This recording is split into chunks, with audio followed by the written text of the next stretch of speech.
네, 이번엔 제3지대 소식 짚어보겠습니다. 저희가 주민에서 안철수 심상정 후보의 여러 가지 활동 저희가 짚어봤었는데요. 오늘은 열심히 뛰고 있는 다른 후보들의 활동 내용을 국회 상황실에서 짚어보겠습니다. I'm on the next level, yeah. 절대적으로를 지켜 내 손을 놓지 마라. 결속은 나의 무기. 광야로 걸어가 알아 내 홍보야. 위협에 맞서서 제껴라 제껴라 제껴라. 거대 양당 대선 후보들 제끼겠다며 광야로 나선 후보들이 있습니다. 하나도 둘도 셋도 넷도 아닌 무려 24명, 일명 제3지대 후보들인데요. 안철수 국민의당 후보나 심상정 정의당 후보처럼 익숙한 얼굴도 있지만 낯선 얼굴이 더 많습니다. 시장에서 한갑한다는 후보부터 현재는 직업이 없다는 후보까지 직업과 경력도 각양각색입니다. 여기에 박근혜 동생 박근영 전 유경재단 이사장과 한상균 전 민주노총 위원장까지 뛰어들었습니다. 미리 눈에 띄는 공약 가진 후보 몇 명 꼽아보자면요. 농민수당을 주겠다는 김재현 후보. 모든 농민들께 매월 농민수당을 150만 원 지급하는 그런 비전을 그리고 있습니다. 농민을 공직자, 준공무원 정도로 대우한다라고 얘기할 수 있을 것 같고요. 이재명 후보보다 더 많은 금액의 기본소득 주겠다는 후보도 있습니다. 차기 정부 임기 안에 1인당 월 65만 원 기본소득을 지급하겠습니다. 65만 원은 2026년 예상되는 생계급여 액수보다 높은 금액입니다. 더 자세한 후보들의 이야기는 오늘 상황실에서 준비한 제3지대 후보 나무위키로 살펴봅니다. 먼저 핍박의 아이콘 김동연 후보입니다. 큰 정책에 있어서는 그 이견 대립이 청와대가 심했습니다. 그 최저임금의 급속한 인상, 또 근로시간 단축의 신축성 문제, 또 부동산 대책에 있어서 규제 일반도뿐만 아니라 공급 확대 문제. 청와대로부터 픽박받았다던 과거는 안녕하고 이제 대선 주자로서 거대 양당의 대선 후보들 공격에 나섰습니다. 저는 야당 후보는 대독 후보라고 표현하고 있고요. 자기가 국가 경영과 나라를 어떻게 말겠다는 비전과 컨텐츠보다는 남이 써준 걸 읽는 면에서 여당 후보의 경우는 불신 후보라는 말을 하고 있습니다. 믿지 못할 사람이다. 대장동이라든지 여러 가지 사건뿐만 아니라 여러 가지 말 바꾸기, 막말 논란 그런 것. 그렇다면 김 후보 본인은 이들과 달리 어떤 콘텐츠 갖고 있을까요? 네, 전직 경제부총리 겸 기획재정부 장관이었다 보니 경제에 특히 자신감 보입니다.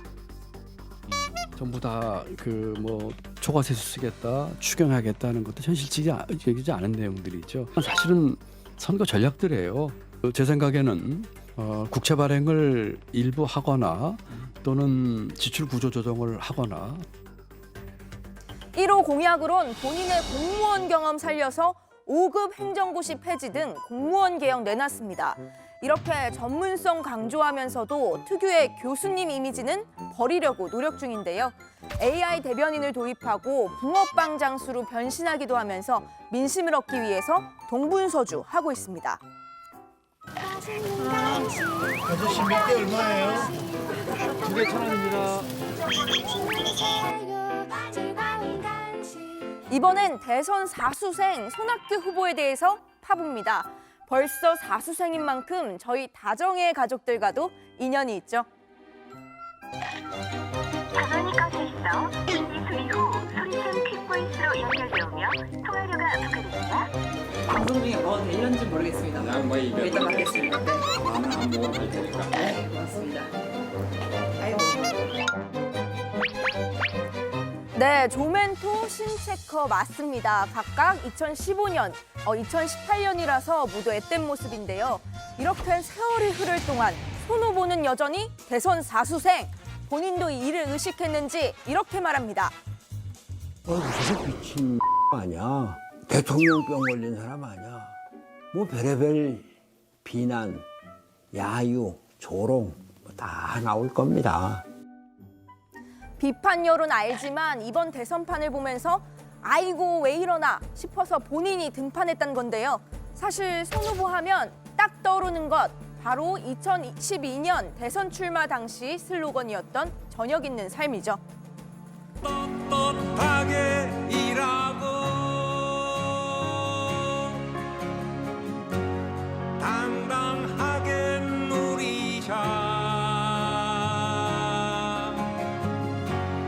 모두 함께 일하고 모두 함께 나누자.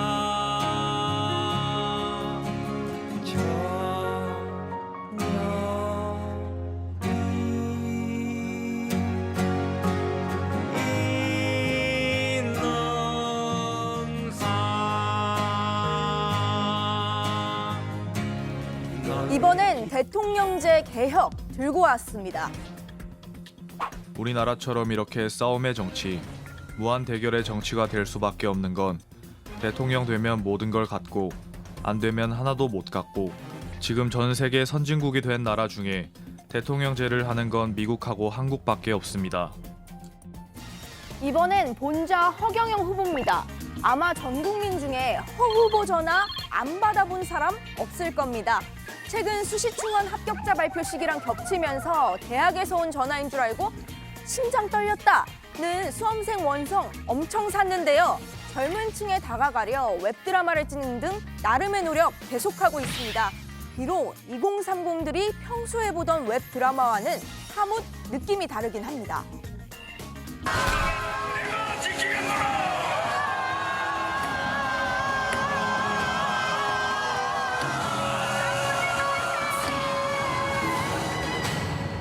모두가 그대들의 공이여 이제 백성들도 발벗고 잠을 잘 수 있겠군.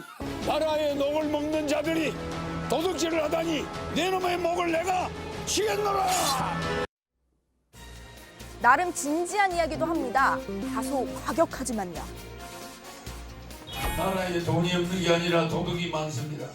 국회의원과 부정부패한 사회에 기득권자들을 정신교육대 버리겠습니다. 코로나 기름급 생계지원금 1억 원과 매월 150만 원의 국민배당금 지급이 즉시 실시됩니다. 그 밖에도 강력범을 몽골로 보내서 사막 녹화 사업을 하겠다. 수능과 징병제를 폐지하겠다는 등의 공약 내걸었습니다. 한날 한시에 대선판에 입성한 박근영 후보와 한상균 후보도 있습니다. 전직 대통령 박근혜 씨의 동생인 박근영 후보는 본인이 출마하면서도 언니를 더 추켜 세웠습니다. 형님만한 동생이 없지 않습니까? 네, 그 VIP님의 우리 형님의 말하자면 그동안의 국민과 이렇게 나라만 위해서 이렇게 일하신 그 박정희 대통령보다 위대한 사람은 박근혜 대통령이다. 윤석열 후보의 정책이 한계가 있는 측면이 있다고 지적도 했습니다. 그분을 정책 대결자로서만 제가 보고 싶습니다. 양극화를 없애는 데는 굉장히 한계가 있다는 걸 나중에 언제 또 기회가 있으면 좀 말씀드릴 기회가 정말 있으면 좋겠습니다. 네.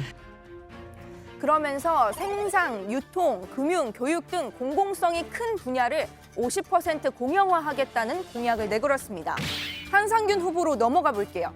한 후보는 대표적인 강경투쟁 노동운동가인 만큼 출마 기자회견도 전태일 다리에서 했는데요.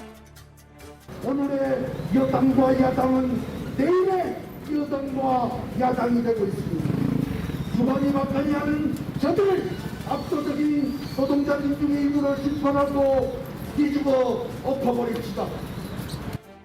노동자 대통령 후보 되겠다고 하면서 재벌 대기업, 기득권 세력 비판 행보 이어가고 있습니다. 불평등을 끝장내는 건 조세 정의를 세우는 것에서 시작됩니다. 부자들의 곳간을 털지 않고 한국 사회에 만연한 불평등을 누가 해결할 수 있단 말입니까? 제3지대 후보 나무위키 잘 보셨나요? 우리 정회원 여러분들 낯설었던 후보들과 조금 가까워지신 것 같나요? 제3지대 후보들은 거대 양당 구도에서 벗어나야 우리 정치가 더 나아갈 수 있다고 주장하고 있는데요. 과연 유권자들에게 이런 후보들의 목소리 잘 전달될 수 있을지 앞으로도 다정회에서 관련 소식 전해드리겠습니다. 오늘 발제 이렇게 정리합니다. 거대 양당 구도 깨려 광야로 나선 제3지대 후보들.